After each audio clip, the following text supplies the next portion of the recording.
Have you ever found yourself overwhelmed by life? Like you're carrying the weight of everyone and everything, and no amount of sleep or coffee can make you feel right again? Trust me, I've been there, and recently I decided to do something about it. I tried a weekly self-care routine, and to my surprise, it truly changed my life. If you're feeling burnt out, exhausted, or like you're on autopilot, stick with me, because today on the Growth Mindset Project, I'm sharing the exact self-care steps that helped me reset physically and emotionally, and how you can start your own journey to inner calm and balance. If you're passionate about personal growth and want more actionable tips like this, make sure you subscribe to the Growth Mindset Project and hit the bell icon so you never miss out on our latest videos on leveling up your life, self-care, and everything in between. Let's get real for a second. Life moves fast, and most of us end up managing so many things. Our families, our work, our homes, even the moods and well-being of people around us, and sometimes juggling everything leaves us completely drained.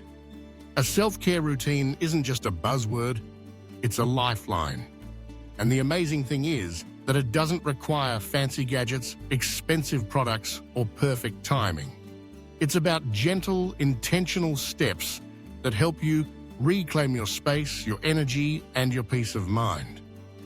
So when I felt my stress peaking, I decided to experiment with a structured weekly self-care routine. The very first step was recognizing that true self-care starts by making space, physically and emotionally. I looked at my calendar and cleared out everything that wasn't absolutely necessary, any meetings that could wait, any social engagements I wasn't excited about, any tasks that didn't really need to happen right now, gone. This isn't selfish. It's essential because creating white space in your life gives you room to breathe and to start your self-care journey without added noise. Next, I took a long, hard look at the information I was consuming. News headlines everywhere, social media feeds full of drama or negativity, endless group chats. It all adds up. For my weekly self-care reset, I set boundaries. For 1 week, I avoided the news, muted notifications that weren't important, and told close friends I'd be focusing on myself for a bit. The difference in my mental clarity was huge. And here's an underrated skill: delegation. If something can be done by someone else, let it. That week, I ordered groceries online instead of going to the store. I said yes to takeout one night, and I even called in a professional to help get some financial planning sorted. Self-care isn't just bubble baths. It's about lightening your load wherever you can. The biggest shift, though, came from giving myself grace. On days when I felt tired and overwhelmed, I practiced being kinder to myself. I stopped expecting perfection. My best for that day had to be good enough, and I let it be.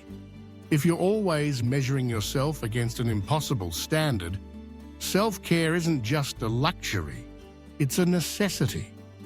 Moving forward, I realized that self-care is about more than just doing less.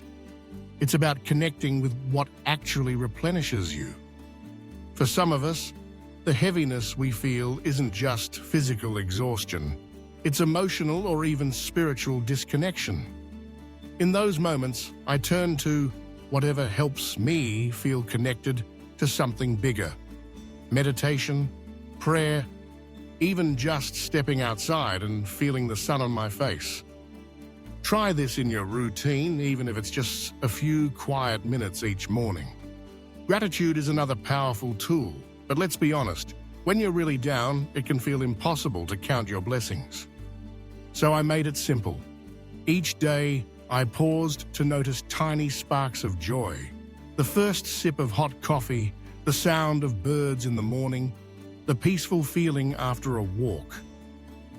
These little moments don't solve everything, but they chip away at the sense of overwhelm and remind you that pleasure is still possible, even in hard times. Creativity was another game changer. No, you don't have to be an artist. Self-care can be coloring with your kids, singing in the shower, baking a new recipe, or picking up knitting needles. Creativity is healing, and it reconnects you to a sense of play, a break from all the seriousness. I also committed to feeding my mind with things that inspire me. Instead of scrolling through gloom and doom news, I listened to inspiring podcasts, reread my favorite poetry, cracked open a novel I'd been meaning to finish, and even downloaded a meditation app for the evenings. What you put into your mind is just as important as what you do for your body. Over time, I discovered that the best self-care routines aren't meant to be escapes. They're systems for sustainable well-being. This means routines that soothe and support you every day, not just when you're in crisis. One of my top tips is to bookend your day with calming rituals. A gentle morning moment, like stretching, a cup of herbal tea or journaling, and a nighttime wind down, like reading, a skincare ritual, or a few minutes of quiet reflection. These routines anchor your day and give you a sense of stability, even when life is unpredictable. Here's a reminder: give yourself permission to do nothing sometimes. We live in a world that glorifies productivity, but true self-care is also about intentional rest. And when it is time to get things done, I remind myself that my 100% effort today might look different than yesterday. I aim for 70% and let that be more than enough. One thing that made a significant difference was checking in with myself regularly. When that familiar heaviness started to creep in, I asked, what triggered this feeling? Was it too many back-to-back tasks? Not enough sleep? A conversation that left me drained? Developing awareness of your stresses is a crucial part of any self-care routine because it lets you adjust before you hit burnout. If you're feeling weary, remember it's normal to need a reset. Refresh your body, your mind, and your spirit. Self-care isn't about grand gestures. It's about seeking out those quiet moments. Early morning stillness, a walk outside, the simple pleasure of a warm bath. Anything that brings you back to yourself. Take things one tiny step at a time. Each act of self-care is a vote for your well-being. And while it might sound small, the changes add up. So if you want to keep growing, keep experimenting, and keep finding gentle ways to reset, you're in the right place. Watch our other self-care routines and mindset challenge videos. And don't forget to hit the bell so you're first in line for all our new content on the Growth Mindset Project. Your journey to a better you starts right here.